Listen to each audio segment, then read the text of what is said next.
예수님께서 이 땅에 오신 것 자체가 복음이에요. 그래서 예수님께서 이 땅에 오신 목적을 아는 것은 복음이 무엇인가 아는 것과 아주 깊은 연관이 있습니다. 예수님이 이 땅에 오신 몇 가지 목적을 살펴보면서 하나님의 관점에서 또 복음을 이해해 보도록 하겠습니다. 자, 예수님이 왜 이 땅에 오셨는가? 첫 번째, 죄사함입니다. 죄사함. 예수님이 이 땅에 오신 목적은 죄사함에 있어요. 마태복음 26장 28절에 이렇게 말씀합니다. 이것은 죄사함을 얻게 하려고 많은 사람을 위하여 흘리는 바 나의 피 곧 언약의 피니라. 예수님의 피는 많은 사람들의 죄사함을 얻게 하려고 흘리는 예수님의 피다라고 말씀을 하고 있습니다. 예수님은 사람들의 죄를 죽이기 위해 자신의 살을 찢기고 모든 물과 피를 쏟는 육체의 죽음까지도 겪으셨습니다. 로마서 6장 6절에 보면 우리가 알거니와 우리의 옛사람이 예수와 함께 십자가에 못 박힌 것은 죄의 몸이 죽어 다시는 우리가 죄에게 종노릇하지 아니하려 함이니라고 말씀하고 있습니다. 죄에게 종노릇하는 자는 죄에게 속박되어 자유를 박탈당한 자를 말합니다. 죄에게 붙들려 있는 자는 하나님과 친밀한 교제를 나눌 수가 없어요. 거룩이란 이름을 가지고 있는 하나님과 죄악 덩어리인 추악한 인간이 교제한다는 것은 불가능한 일입니다. 하나님은 하나님의 자녀요 백성들을 향한 불타는 사랑으로 이 관계가 회복되어지기를 바라셨고, 관계의 회복을 위해 관계를 가로막는 근본적인 문제에 접근하셨어요. 그 근본적인 문제가 죄입니다. 죄의 문제를 해결하셔야 했는데 사람들이 스스로 그 죄를 씻을 수가 없었던 거예요. 그래서 하나님 자신과 사람 사이에 완벽한 중보자가 필요하셨습니다. 하나님과 사람 사이에 중보할 수 있는 존재는 하나님의 본체를 가지고 있는 존재여야 하고 사람의 본체도 완벽하게 가지고 있는 분이셔야 됐습니다. 이것을 우리는 성육신이라고 그렇게 말을 하는 거죠. 성육신한 존재여야 가능하다라는 거예요. 죄사함은 단순히 내 안에 있는 죄를 깨끗게 하신 주님의 은혜, 이것으로 끝나는 내용이 아닙니다. 나와 하나님과의 관계를 끊임없이 새롭게 만들어갈 수 있는 기회가 주어진 것이 바로 이 죄사함의 비밀입니다. 단순히 그냥 내가 깨끗해졌다, 자유함을 얻었다, 이것으로 끝나는 게 아니라 하나님과 나와의 사이가 계속해서 새롭게 더 좋은 관계로 발전되어질 수 있는 기회가 주어진 것이 바로 죄사함의 비밀입니다. 모든 교단에서 이단으로 판결이 난 구원파의 박옥수는 죄사함의 비밀을 어처구니 없게도 다음과 같이 피력합니다. 예수님이 세상 죄를 짊어지고 가셨기 때문에 세상에 죄가 남아있으면 비정상이다, 이렇게 말을 해요. 굉장히 좋은 말 같습니다. 굉장히 성경적인 것 같아요. 왜냐하면 요한복음 1장 29절에서 그걸 말씀하고 있거든요. 예수님이 세상 죄를 다 짊어지고 가셨기 때문에, 아니 예수님이 세상 죄를 짊어지고 가셨으니까 이 세상에 죄가 남아있으면 안 되잖아요. 굉장히 맞는 논리 같아요.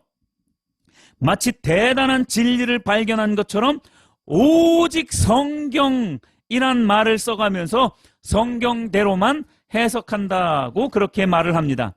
문제는 성경을 전체적으로 보지 못하고 전형적인 이단의 특징대로 필요한 구절, 말씀 몇 구절만 가져다가 해석한다는 데에 문제가 있는 것이죠. 이제 우리가 몇 가지 질문을 답해가면서 죄사함의 그 문제, 이 문제를 해결해보고 죄사함의 참뜻이 그러면 무엇이냐, 이 부분을 더욱더 우리가 견고히 하도록 하겠습니다. 자, 그러면 첫 번째 질문이에요. 한 4가지 정도 질문을 살펴보면 이 죄사함의 비밀을 우리가 분명하게 알 수 있습니다. 왜냐하면 이 죄사함 부분 굉장히 중요하거든요. 이 부분 때문에 이단에 빠지는 사람들도 너무나 많기 때문에 그렇습니다. 자, 첫 번째 질문입니다. 예수님께서 이 세상의 모든 죄를 사하셨기 때문에 이 세상에 죄가 남아 있으면 비정상인가? 과연? 네, 이 부분을 우리가 같이 말씀을 통해서 한번 살펴보도록 하겠습니다. 그리고 로마서 3장 10절에서 12절 보면 기록된 바 의인은 없나니 하나도 없으며 깨닫는 자도 없고 하나님을 찾는 자도 없고 다 치우쳐 함께 무익하게 되고 선을 행하는 자는 없나니 하나도 없도다. 로마서 3장 10절부터 12절에 보면 선을 행하는 자는 없나니 하나도 없다라고 말씀을 하고 있어요. 이 땅 가운데 의인은 없다라고 말씀하고 있습니다. 의인은 없어요. 그게 분명한 성경의 진리입니다. 의인은 없습니다, 여러분. 이제 질문 하나씩 살펴가 보면서 그러면 의인이 없으면 예수님이 죄사함을 한 게 무용지물이 되었나? 라고 생각을 하실 수 있죠. 그러면 예수님과 지금 사도 바울이 완전히 지금 다르잖아요. 이게 풀려져야 돼요. 그러니까 구원파는 뭐만 가지고 이야기하고 있는 거냐면 예수님이 죄를 짊어지고 가셨기 때문에 이 땅 가운데 죄가 있으면 안 된다라고 말하고 있어요. 그러면 그들은 이 바울의 이 말에도 반박할 수 있어야 돼요. 예수님을 믿는 사람들도 의인이 아니라는 거예요. 선을 행할 수 없는 사람이라고 말하고 있어요. 그러니까 성경을 전체적으로 봐야죠. 성경은 온 세상은 악한 자 안에 처해 있다라고 분명하게 말씀하고 있습니다. 세상은 악으로 가득 차 있습니다. 세상 주관자, 에베소서 6장 12절에 보면 세상 주관자들이 이 세상을 가만히 두겠습니까? 우리의 싸움이 죄악으로 세상을 다스리고 있는 이 세상 주관자들과 악한 영들과의 싸움이라고 말하고 있는데 성경은 우리가 그 세상 주관자들의 그 악한 영향력 아래 없다면 그들과 싸울 필요가 뭐가 있겠냐고요. 죄악에 떨어질 이유가 없는데 뭐 하려고 그들과 싸우냐고요. 굉장히 편한 신앙생활이죠. 혈과 육의 싸움이 아니라 영의 싸움인데 그 사탄과의 싸움인데 사탄과의 싸움을 할 필요가 없어요.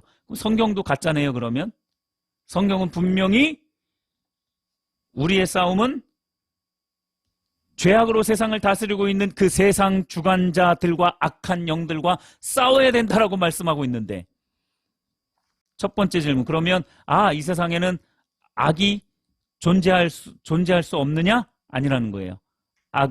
죄악은 이 세상에 존재할 수밖에 없다라는 것이 진리입니다. 자, 그러면 두 번째 질문입니다. 사탄은 그러면 뭐 하고 있느냐? 그리스도인들은 죄가 없으니 믿지 않는 사람들과만 상관하고 있는 거냐? 베드로전서 5장 8절에 보면 이렇게 말씀합니다. 근신하라, 깨어라, 너희 대적 마귀가 우는 사자같이 두루다니며 삼킬 자를 찾나니 라고 말씀하고 있습니다. 사탄 마귀는 단 한순간도 게으름을 피운 적이 없습니다. 쉰 적도 없습니다. 너희 대적 마귀가 삼킬 자를 찾아 이리저리 두루 다닌다고 말씀하고 있습니다. 여기서 너희는 누구냐라는 게 중요한 거죠. 너희는 누구냐? 회심하지 않은 사람들만 말한다면 그 이단들의 말이 맞아요. 그런데 여기서 말하는 너희는 회심한 그리스도인들을 말해요. 그러니까 회심한 모든 그리스도인들은 조심해라 라는 거예요. 왜냐? 죄악으로 빠질 수 있기 때문에. 왜요? 사탄 마귀가 삼킬 자를 찾아서 그 삼킬 자를 삼켜버리니까 삼킴을 받지 않도록 깨어있으라는 거예요. 누구에게요? 믿는 자들에게. 회심했다 할지라도 마귀의 소나기에서 완전히 벗어날 수는 없는 것입니다. 예수님께서 재림하셔서 믿는 자들을 천국으로 인도하시기 전까지 우리는 마귀와 싸우며 신앙생활해야 합니다. 우리의 싸움은 혈과 육을 상대하는 것이 아니요 통치자들과 권세자들과 이 어둠의 세상 주관자들과 하늘에 있는 악한 영들을 상대합니다라고 에베소서 6장 12절은 말씀하고 있습니다. 자, 그렇다면 이단들은 이 말씀을 어떻게 해석할 수 있겠느냐라는 거예요. 모든 그리스도인들이 죄가 없는 자라면 죄와 싸울 이유가 없지 않겠습니까? 그 사탄과, 우리를 삼키려고 하는 그 사탄과 싸울 필요가 없어요. 난 예수님 믿었으니까 죄에 넘어가지 않는다라는 거예요. 자, 그러면 양심에 걸고 한번 생각해 보셨으면 좋겠습니다. 생각으로 죄 안 짓습니까? 누구 욕하지 않습니까? 후욕하지 않습니까? 판단하지 않습니까? 탐심 없습니까? 그 죄들은 다 뭔데요? 그러면 구원파들은 전혀 그러한 생각으로도 죄를 짓지 않습니까? 말이 안 돼요. 말이 안 됩니다. 음욕 안 품습니까? 말이 안 됩니다. 그러니까 회개할 필요가 없다는 것은 싸울 필요가 없다는 이야기예요. 그럼 에베소서 6장 12절 말씀을 어떻게 해석하겠느냐는 거죠. 질문 세 번째입니다. 예수님을 따르던 자, 그리고 예수님의 제자, 사도들의 상황은 어떠했느냐? 죄가 없었겠느냐는 것을 한번 살펴보겠습니다. 시몬 베드로가 이를 보고 예수의 무릎 아래에 엎드려 이르되 주여 나를 떠나소서 나는 죄인으로소이다 하니, 누가복음 5장 8절 말씀. 세리는 멀리 서서 감히 눈을 들어 하늘을 쳐다보지도 못하고 다만 가슴을 치며 이르되 하나님이여 불쌍히 여기소서 나는 죄인으로소이다 하였느니라. 미쁘다 모든 사람이 받을 만한 이 말이여 그리스도 예수께서 죄인을 구원하시려고 세상에 임하셨다 하였도다. 죄인 중에 내가 괴수니라. 예수님의 수제자라고 불리는 베드로는 예수님 앞에서 자신의 죄가 너무나 선명하게 비춰졌기 때문에 괴로운 나머지 자신을 떠나달라고 예수님께 부탁하고 있는 모습을 말씀 속에서 우리는 볼 수 있습니다. 바울은 어떻습니까? 더 선명하죠? 바울은 죄인이라는 고백으로는 자신의 죄가 너무 깊고 커서 죄인 중에 괴수라고 자신을 표현했습니다. 예수님을 만났고 또 믿고 목숨을 바쳐서 복음을 전했던 바울이 예수님을 믿지 않았기 때문에 아직까지 죄가 남아 있었던 것이냐? 이 질문을 해봐야 돼요. 터무니없는 말임을 정상적으로 성경을 아는 사람은 깨달을 것입니다. 결정적으로 성경은 우리를 깨끗하고 의로운 자라고도 말씀을 하시지만 죄가 없지 않다고도 말씀하고 있어요. 아까 첫 번째 질문에서 우리가 해소가 안 된 게 뭐예요? 예수님이 십자가상에서 모든 죄, 과거와 현재와 미래의 죄까지 깨끗하게 하셨기 때문에 이 세상에는 죄가 남아있으면 안 됩니다 라고 했는데, 이 세상은 여전히 더럽고 추하고 죄가 남아있고 선한 자는 의인은 한 사람도 없다라고 그렇게 말씀하고 있는 그 말씀, 논리적인 모순이 있는데 그것이 어떻게 해결이 되겠느냐? 요한일서 1장 8절에 보면 이렇게 말씀하고 있습니다. 만일 우리가 아무 죄도 없다고 말하면 우리 자신을 속이는 것이요 진리가 우리 안에 있지 아니하니 라고 말씀하고 있습니다. 다시 말하면 우리에게 아무 죄가 없다고 말하면 자신을 속이는 것이고 진리가 내 안에 있지 않는 것이다 라고 요한 1서 1장 8절에서 말씀하고 있습니다. 자, 그러면 이제 마지막 질문 네 번째로 넘어가 보도록 하겠습니다. 그럼 우리의 죄가 깨끗해졌다는 말과 더 이상 죄가 없다는 말의 진정한 의미는 무엇이냐라는 것을 우리가 알아야 됩니다. 예수님의 죄사함은 단번에 이루신 사역이 분명합니다. 히브리서 9장 12절, 26절, 28절 그리고 10장 10절에 아주 분명하게 말씀하고 있기 때문에 그래요. 이 희생으로 예수님을 믿는 모든 자들은 죄사함을 받고 깨끗해져서 거룩의 반열에 오르게 됩니다. 이단들은 보통 여기까지만 생각을 합니다. 그리고 그 외의 것들은 다 묵살하고 지워버리면서 자신의 고집스러운 주장으로 일관합니다. 그래서 이단이 되는 거죠. 우리는 다음에 질문을 해봐야 됩니다. 그렇다면 과연 우리는 완전한 의로운 자가 된 것인가?